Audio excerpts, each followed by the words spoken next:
When my son and his spouse entered my store, they made a demand for $500,000. 10 years earlier, the same son tossed his 16-year-old daughter out in the rain when she was pregnant. When she had nowhere else to go, I took in the same daughter. They now believe they should share in the company we created together and the success we battled for. His wife said, "We're family. You owe us." I saw them standing there in my office, self-assured and entitled, with a cult preacher next to them, grinning as if he had already won. They had no clue what I'd been planning for years. They vowed to ruin everything, our customers and our reputation. They threatened to inform everyone that I had taken their daughter and used her for my ends. They referred to the same girl as a source of shame. They tossed the same girl aside like trash. Beside me stood my granddaughter, who had grown into a strong, fearless lady. I then opened my desk drawer. What transpired next, they never saw coming. You no longer have the right to benefit from your child's survival if you leave her behind. I was going to ensure that they comprehended it. Please let us know where you're viewing from in the comment section before we proceed. Additionally, subscribe. We're building a network of amazing individuals who understand that any age may be the time for our greatest chapters. Let's go back to the narrative. The knock came as I was at the kitchen table tallying receipts. I recall how serene everything was just before I got up. The drab yellow light and the steady tick of the cheap clock. You become accustomed to other people's sounds in this building. The sound at my door was anything but welcoming. It wasn't the knock you hear when someone wants to borrow sugar. It was crisp and urgent.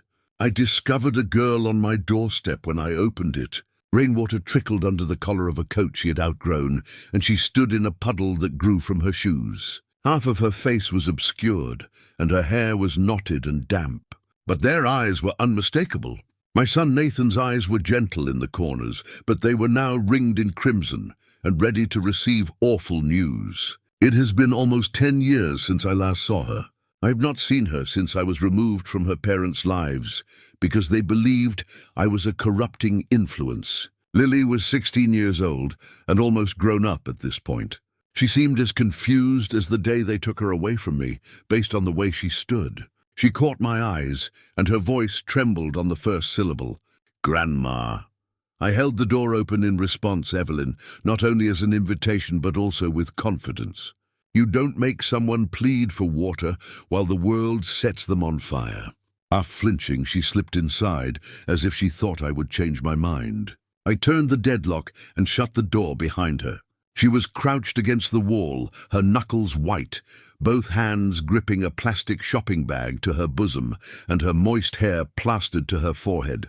She looked precisely like a toddler who had been outdoors too long, only she was carrying something heavy on her back. My old blue towel was hanging by the radiator when I discovered it. It was thin and warm, just right for this kind of night. She put it to her face when I gave it to her. No thank yous or further explanations were given. I did not need them. Her whole body was trembling.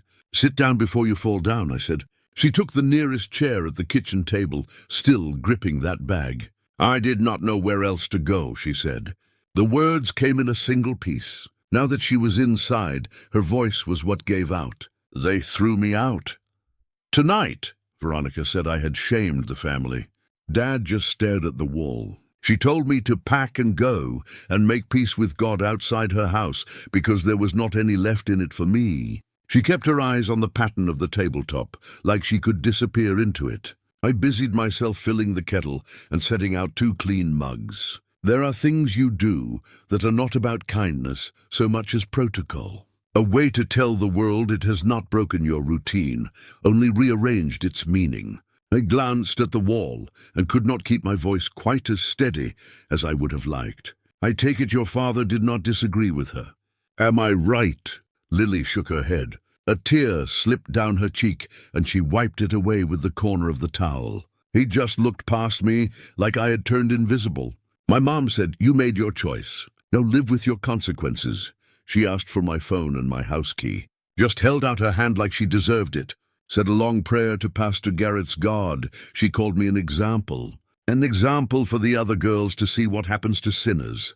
Her voice twisted on the last word. She was not much older than a child, and all I could think was how familiar the cruelty sounded. When my son and his wife found the Covenant community, their new family, I was the first person they cut loose. They called me unfit, said I would infect their righteousness if I stayed in their lives. Nathan delivered the message himself with Veronica waiting in the car.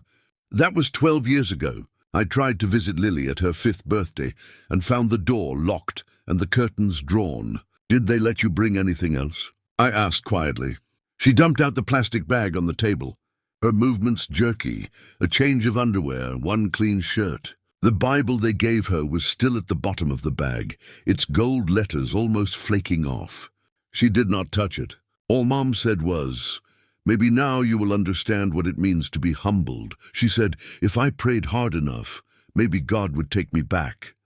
Asked me if I was sorry. I said I was sorry for ever believing her. That was when she slammed the door.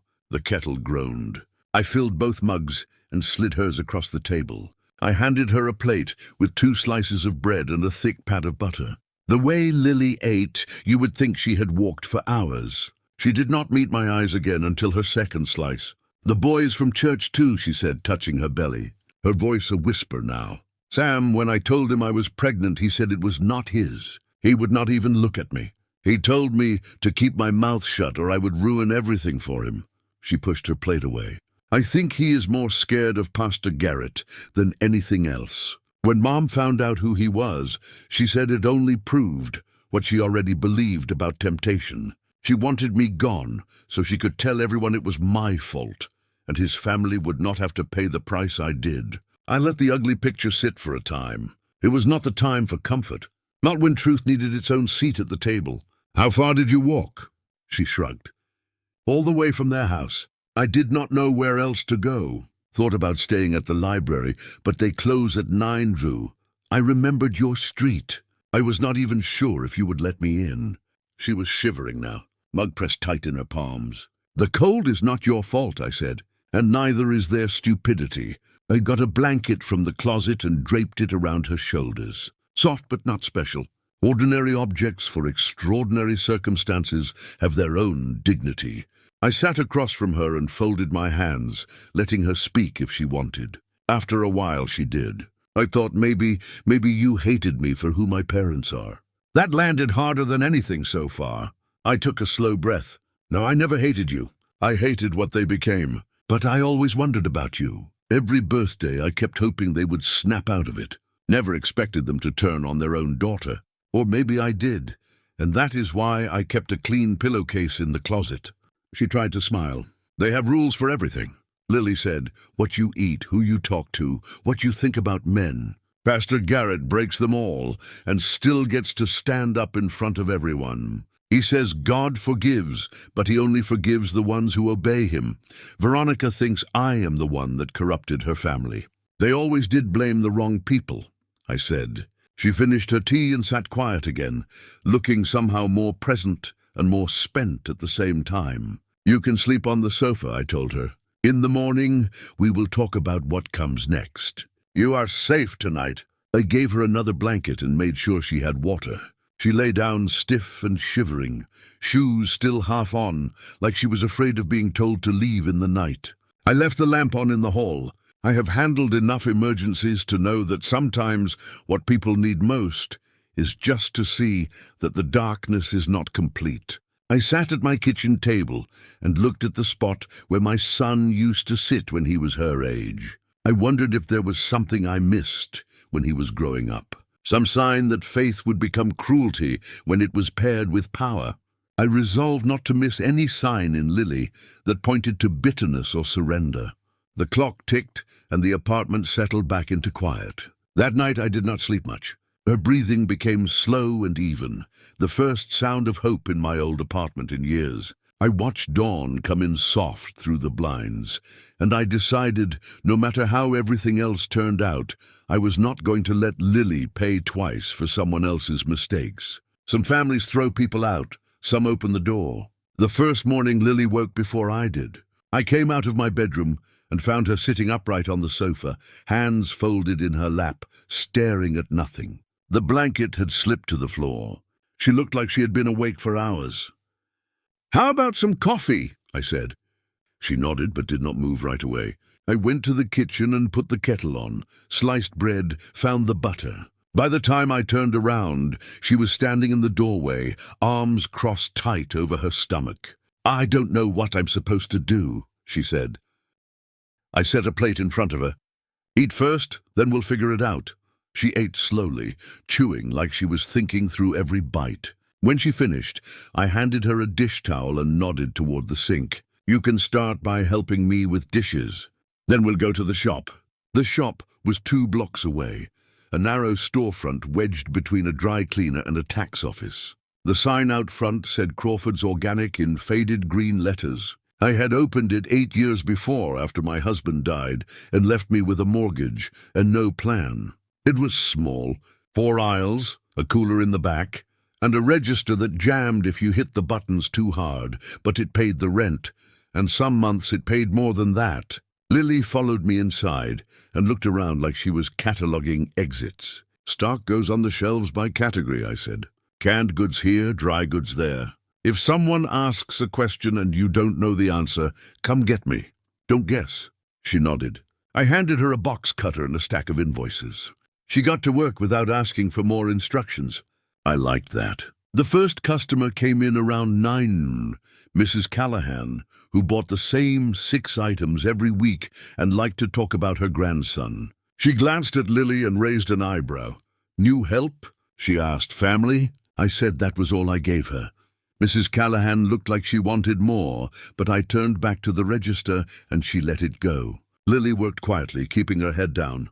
She made mistakes. Put the soup in the wrong section. Priced the tomatoes by the pound instead of by the item. I corrected her without making a scene. She learned fast.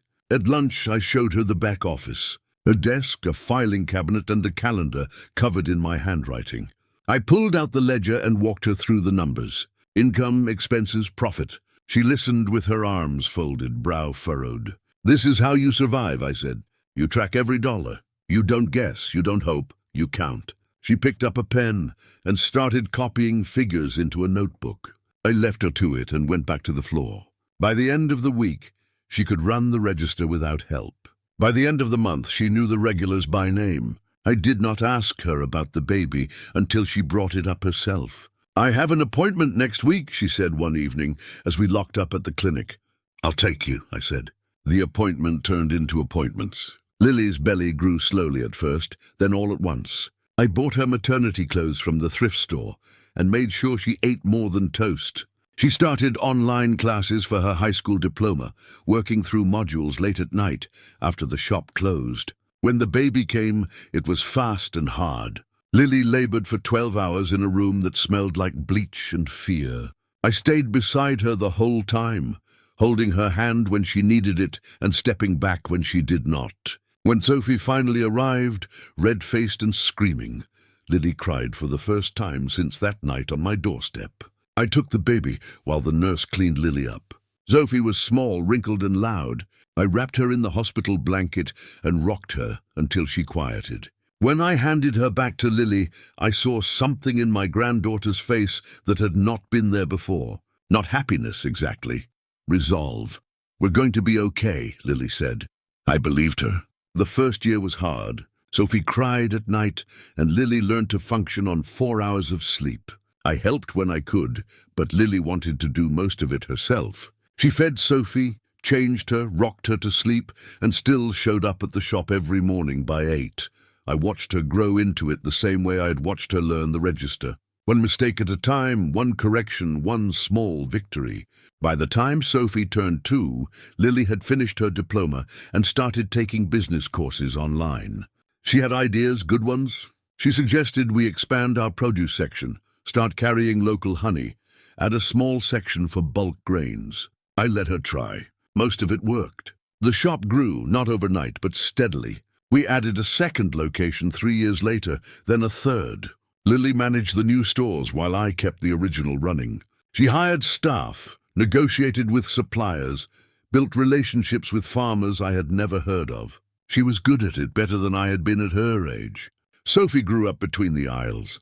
She learned to count by stacking cans, learned to read by sorting labels. By the time she was 8, she could run the register as well as any adult. Customers loved her. She was polite, quick, and had Lily's smile. We were not rich, but we were stable. We had a rhythm. Morning shifts, inventory checks, evening counts. Lily cooked dinner most nights. I helped Sophie with her homework. We did not talk about Nathan or Veronica. There was no point. They had made their choice, and we had made ours. When Sophie turned 10, a journalist contacted us. She was writing a feature for a regional business magazine about family-owned companies. She wanted to profile us. Lily was hesitant, but I said yes. We had nothing to hide. The interview took place at the original shop. The journalist, a woman in her 30s with a recorder and a notebook, asked about our story. I told her the basics, widowed, started the business, brought my granddaughter in to help. Lily added her part. Single mother, built a career, expanded the company. Sophie sat beside us grinning. The photographer took pictures, us behind the counter, us stocking shelves, the three of us standing in front of the store. I watched Lily smile for the camera and thought about how far we had come. The article came out 2 months later. The headline read, "From Nothing to Thriving, a Family Success Story." There were photos of all three of us, quotes about perseverance and community, a sidebar about our expansion plans. Lily bought 5 copies at the newsstand and brought them home like trophies. That evening, we closed the shop early and went out to dinner. A small Italian place 2 blocks over, the kind with red checkered tablecloths and candles and wine bottles. Sophie ordered spaghetti and got sauce on her chin. Lily laughed, wiping it off with a napkin. I watched them across the table and felt the weight of 10 years settle into something I could almost call peace. "We should celebrate more often," Lily said, raising her water glass to family. Sophie clinked her glass against ours, grinning. I lifted mine and nodded. The word family had a different shape now than it did when I was young, smaller in some ways, stronger in others. When we got home, Lily hung the framed article in the back office, right above the desk where she did the books. She stood back and admired it, hands on her hips. "This is proof," she said, "that we made it." I nodded, but I did not share her certainty. Proof was one thing, protection was another. The next morning, I opened the shop as usual. Mrs. Callahan came in and congratulated me on the article. So did the mailman, the woman from the dry cleaners, and 3 customers I had never seen before. By noon, the phone had rung 4 times, with people asking about wholesale orders. Lily fielded the calls with confidence, taking down names and numbers, promising follow-ups. I watched her work and felt the old worry creep back in. Success had a way of drawing attention, and attention was not always kind. For 10 years, we had built our life quietly without fanfare or interference. Now our faces were in a magazine. Our story was public, and anyone who wanted to could find us. That night, after Lily and Sophie went to bed, I sat at the kitchen table with the article spread in front of me. I read it again, slower this time, looking for anything that might have given away too much. Our address was not listed, but the name of the shop was. The neighborhood was mentioned. Anyone with half a mind could figure out where we were. I thought about Nathan and Veronica, about all these years of silence, about the way people like them measured family by utility and love by obedience. I thought about what they would do if they saw this article, if they saw Lily's face older now and smiling, if they saw Sophie healthy and happy, proof that their judgment had been wrong. I folded the magazine and set it aside. There was no point in worrying about things that had not happened yet. But I made a mental note to keep the shop's financials organized, to make sure every receipt was filed, every tax form submitted on time. If trouble came, I wanted to be the kind of prepared that left no room for accusations. I also decided to keep my eyes open, to pay attention to strangers who lingered too long, to phone calls that did not sound quite right, to anything that felt out of place. We had worked too hard to lose what we had built. Before I went to bed, I walked through the apartment one more time, checked the locks on the doors, the windows, the latch on the fire escape. Everything was secure. Lily's door was cracked open, and I could hear Sophie's soft breathing from the other room. The sound was steady and peaceful. I stood there for a moment listening. This was what mattered. Not the magazine, not the recognition, not the business. This, the three of us safe and together. But I also knew that safety was not permanent. It was something you had to protect every day, with every choice. And I was willing to do whatever it took to keep it. I turned off the hall light and went to bed. Tomorrow we would open the shop again, serve customers, count the register, go home.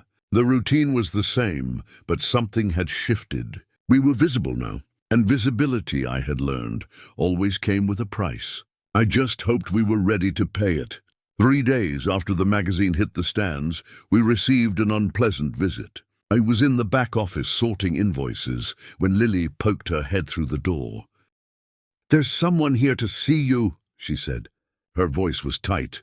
"2 people." I looked up. Her face had gone pale. I set the papers down and followed her to the front of the shop. They were standing near the register. Nathan looked older, grayer around the temples, his shoulders hunched in a way that made him seem smaller than I remembered. Veronica stood beside him, her posture rigid, hands clasped in front of her like she was waiting for a sermon to start. She wore a long skirt and a high-necked blouse, the same uniform of modesty she had always preferred. I stopped a few feet away and looked at my son. His eyes met mine for half a second, then slid away. "Evelyn," Veronica said. "Not mother, not even a greeting, just my name flat and cold." "Veronica," I said. "Nathan." Nathan shifted his weight but said nothing. Veronica's mouth thinned. "Oh, we need to talk," she said privately. I glanced at Lily. She had moved behind the counter, arms crossed, watching them like they were something dangerous that had wandered in off the street. I nodded toward the back office. "Follow me." The office was small. 3 chairs, a desk, a filing cabinet. I sat behind the desk. Nathan and Veronica took the chairs across from me. Lily stood in the doorway, not quite inside, but not leaving either. Veronica wasted no time. "We saw the article," she said. "About your business." I waited. "It's impressive," Nathan said quietly. "What you've built." Veronica shot him a look, and he fell silent. She leaned forward, hands still clasped. "We've come to discuss family obligations," she said. "The Covenant community has been struggling financially. Nathan and I have given everything we have to support the church. We have nothing left. And then we see this." She gestured vaguely as if the magazine was sitting between us. "We see that you've been thriving, that our daughter has been living here, working for you all these years." "She didn't work for me," I said. "She worked with me." "There's a difference." Veronica ignored that. "As her parents, we have a right to share in what she's built, what you've both built using our child." Lily made a sound in her throat, something between a laugh and a cough. Veronica's eyes snapped to her. "You have something to say, Lily." "Yeah," Lily said. "I have a lot to say, but I'm going to let Grandma handle this." Nathan finally looked at his daughter. His expression was unreadable. Shame or just exhaustion. "We're not here to fight," he said. "We just need help." "Help?" I repeated. Veronica straightened. "We're asking for $500,000. It's a reasonable amount given the success of the business. We're family. Families help each other." I let the number sit in the air for a moment. 500,000, a sum that would cripple us, force us to sell at least 1 location, maybe 2. A sum they had decided we owed them. "And if I say no?" I asked. Veronica's smile was thin and sharp. "Then we'll have no choice but to tell people the truth, that you stole our daughter. That you manipulated a vulnerable teenager and turned her against her own parents. That you've been using her all these years to build your little empire." "That's a lie," Lily said, her voice hard. "Is it?" Veronica turned to her. "You were 16, pregnant, scared. She took advantage of that. She brainwashed you into thinking we were the villains. You threw me out," Lily said. "You called me a disgrace. You gave me a Bible and locked the door." Nathan flinched. Veronica did not. "We were teaching you accountability," Veronica said. "You made a choice. We were helping you understand consequences." "You were protecting yourselves," Lily shot back. "You didn't want the church to know your daughter got pregnant, so you got rid of the problem." Veronica's jaw tightened. "We did what was best for everyone." "For you," Lily said. "Not for me." I held up a hand. "Enough." The room went quiet. I looked at Nathan. He was staring at the floor. "You want 500,000? I said. or you'll go to our clients, our suppliers, and tell them I'm a manipulative thief who brainwashed your daughter. We'll also go to the media, Veronica added. Tell them about the teen pregnancy, about how you hid her away and built a business on her shame. People don't like that kind of story. It'll ruin you. I leaned back in my chair. My heart was pounding, but I kept my face still. I need time to think about it, I said. Veronica smiled. Of course, we'll give you 3 days, but after that, we'll have no choice but to take action. She stood. Nathan followed. They walked to the door, and Veronica paused, looking back at Lily. You could come home, she said. If you wanted, we'd take you back. You and Sophie, you just have to leave her. She nodded at me. Lily's laugh was cold. I am home. Veronica's expression hardened. Then you've made your choice. They left. The door chimed as they walked out. I sat in the office, hands flat on the desk, breathing slowly. Lily came in and sat down in the chair Veronica had vacated. They're insane. They're desperate, I said. What are we going to do? I looked at her. She was calm now, focused, not the scared girl who had shown up on my doorstep.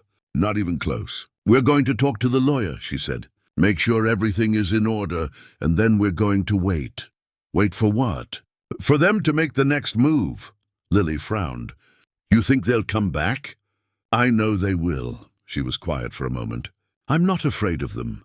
Good, I said, because this is going to get worse before it gets better. The next morning I called our lawyer, as I promised Lily to calm her down. Thomas Bennett had handled the business contracts when we expanded. He was thorough, practical, and did not ask unnecessary questions. I told him about Nathan and Veronica's visit, about the money, about the threats. Do they have any legal claim? I asked. Not unless they can prove coercion or fraud, Thomas said. And from what you're telling me, they can't. Lily was an adult when she started working with you. She made her own choices, but the publicity angle is trickier. They could damage your reputation even if they don't have a legal case. I understand, I said. But I already knew that could happen, and I was actually prepared. I thanked him and hung up. That afternoon, Nathan and Veronica came back. This time they were not alone. The man with them was tall, late 50s, with silver hair and a smile that did not reach his eyes. He wore a dark suit and carried himself like someone used to being listened to. This is Pastor Silas Garrett, Veronica said. He's the leader of our church. He wanted to speak with you. I looked at the pastor. He extended a hand. I did not take it. Mrs. Crawford, he said smoothly. I've heard so much about you. I'm sure you have, he smiled. I understand there's been some tension between you and Nathan and Veronica.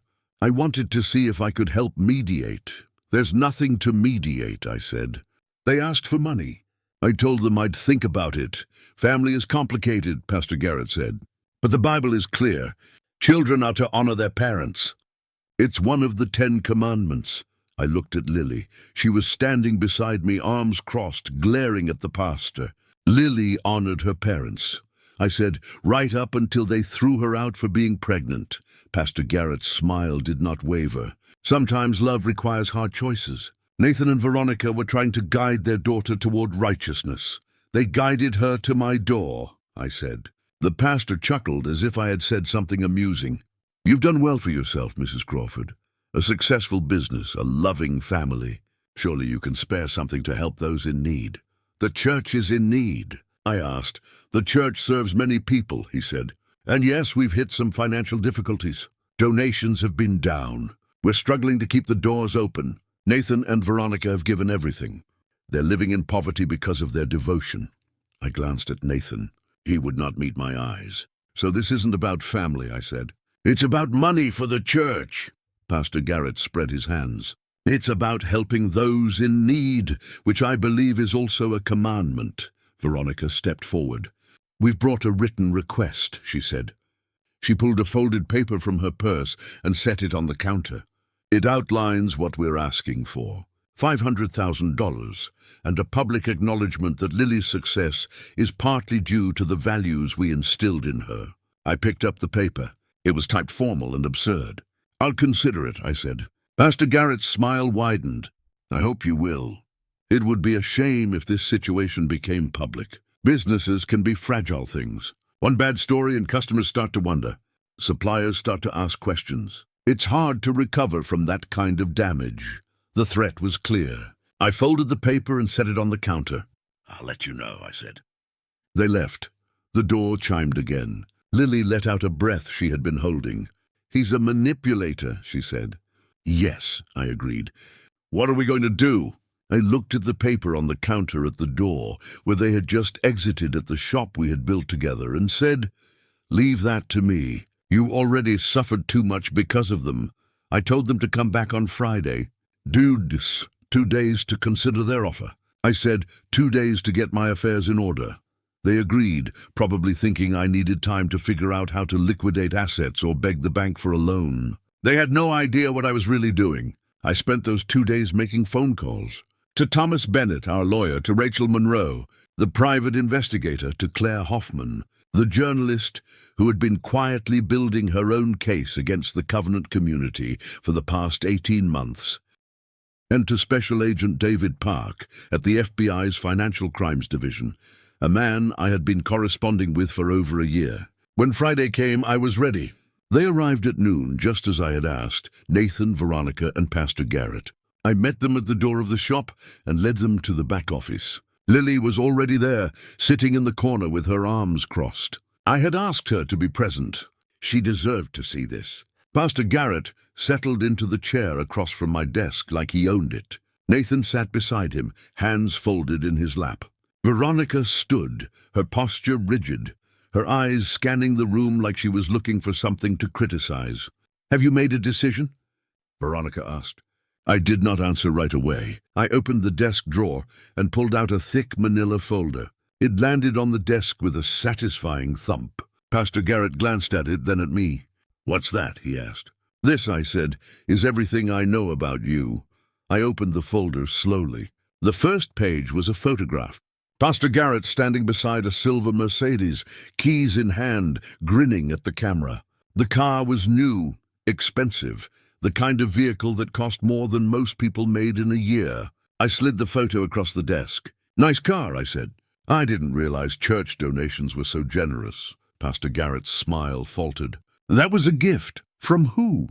I asked. I pulled out another photo. This one showed a lakefront vacation home, large and modern, with a wraparound deck and floor-to-ceiling windows. "And this, another gift." Veronica stepped forward. "What are you doing?" I ignored her. I pulled out a stack of bank statements, each one marked with yellow highlights. "These are financial records from the Covenant community's accounts, donations from members, most of whom are living below the poverty line. And here," I tapped one of the highlighted lines, "is a transfer of $50,000 to an account in Pastor Garrett's name, marked as consulting fees." I looked up at him. His face had gone pale. "There are more," I said. "Dozens of transfers over the past 5 years. Hundreds of thousands of dollars, all funneled from the church into personal accounts. Yours mostly, but also," I glanced at Nathan, "some went to your son and daughter-in-law." Nathan's head snapped up. "That's not true." I slid another document across the desk. A bank statement with his name on it. 20,000 deposited 3 years ago, labeled as a ministerial stipend. "Funny, I didn't realize you were a minister." Nathan stared at the paper like it might bite him. Veronica's voice was sharp. "Where did you get those?" "I hired someone," I said. "A private investigator years ago, actually, right around the time Lily came to live with me. I wanted to know what kind of people had thrown out their own daughter. What kind of organization convinced them it was the right thing to do." I leaned back in my chair. The more I learned, the more concerned I became, not just for Lily, but for everyone trapped in that church. So I kept digging, and when the business started to grow, when we expanded and became more visible, I knew it was only a matter of time before you noticed, before you decided we owed you something. Pastor Garrett leaned forward. "This is slander." "No," I said calmly. "It's evidence." I pulled out another stack of papers. "These are testimonies from former members of the Covenant community. People who were coerced into giving money they didn't have. Families who were torn apart because they couldn't meet the church's financial demands. A woman who lost her home because Pastor Garrett convinced her that tithing 50% of her income was the only way to secure her salvation. I looked at him. Her name is Margaret Lewis. She's 63 years old and living in a shelter now. But you already knew that, didn't you? Pastor Garrett said nothing. Veronica's voice was cold. You can't prove any of this. Actually, I said, I can, because I've already given copies of everything in this folder to the FBI. Special Agent David Park has been investigating financial fraud and tax evasion within religious organizations. The Covenant community is now officially under federal investigation. The room went silent. Nathan looked like he might be sick. Veronica's hands were shaking. I also gave a copy to Claire Hoffman, I continued. She's an investigative journalist. She's been working on a story about your church for over a year. My files gave her everything she needed to go to print. The article will be published next week. Pastor Garrett stood abruptly. You have no right. I have every right, I said. You came into my shop and threatened me, threatened my family, demanded money you didn't earn and had no claim to. You thought you could manipulate us the same way you've manipulated everyone else. But you were wrong. I stood as well, meeting his gaze. You were already finished before you walked through that door. Veronica turned to Nathan. Say something. But Nathan just sat there staring at the floor. Pastor Garrett's voice was sharp. This is harassment. We'll sue. Go ahead, I said. My lawyer is expecting it. And when you do all of this, I gestured to the folder, becomes public record. Every transaction, every testimony, every lie you've told. Is that really what you want? He did not answer. There was a knock on the door. I opened it. 2 men in dark suits stood in the hallway, badges clipped to their belts. Mrs. Crawford, one of them said, I'm Special Agent Park. We spoke on the phone.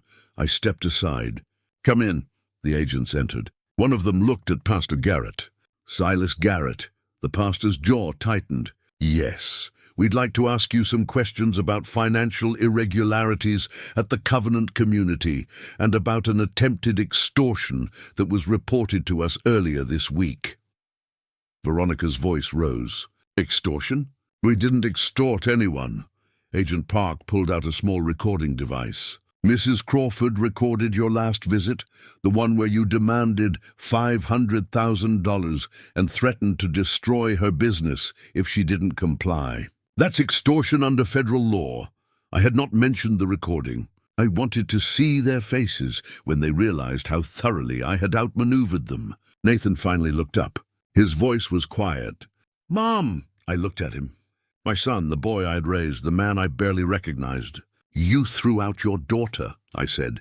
You let that man, I nodded toward Pastor Garrett, convince you that cruelty was righteousness. And when you saw that she had survived without you, that she had thrived, you decided you deserved a piece of it. Not because you loved her, because you needed money. Nathan's eyes were wet. We were desperate. You were selfish. I said, there's a difference. Agent Park gestured toward the door. We need you to come with us, all 3 of you. Pastor Garrett tried to argue, but the other agent cut him off. You can cooperate now, or we can make this more difficult. Your choice, they left quietly.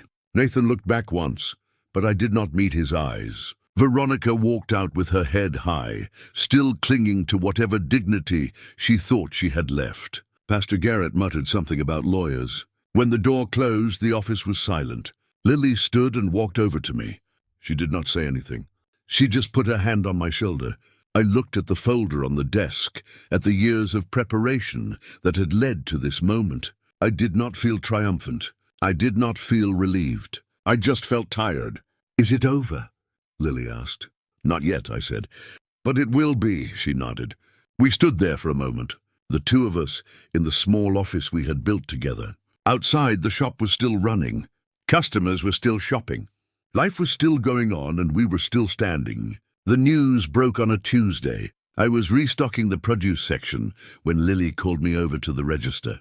She had pulled up an article on her phone. Headline bold across the screen. Cult leader arrested in multi-million-dollar fraud scheme.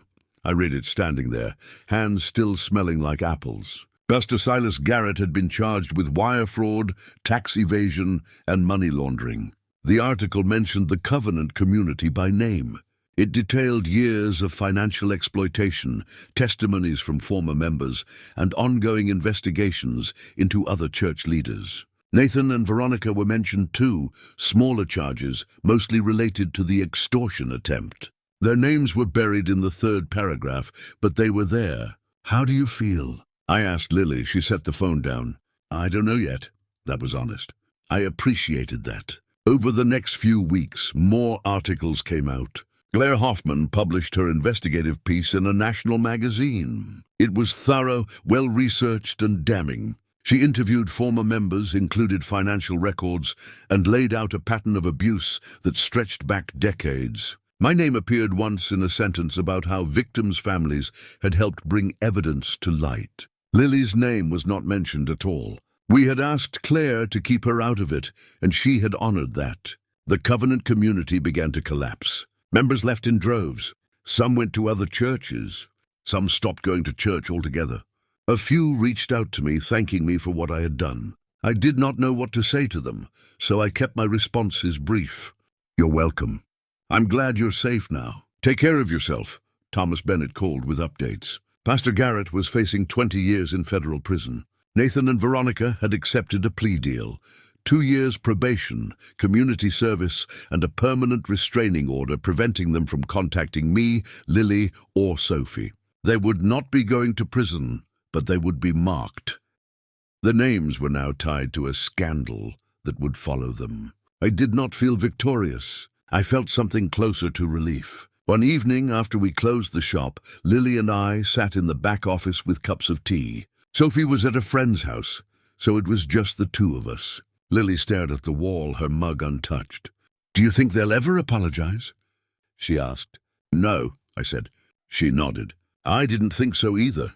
Does that bother you?" She thought about it. "Not as much as it used to. I spent a long time waiting for them to see what they did wrong. But I don't think they can. Or maybe they just don't want to. Probably both," I said. She picked up her mug and took a sip. "I'm glad you were ready for them. I'm glad you were too." She smiled a little. "I wasn't. Not at first, but I trusted you."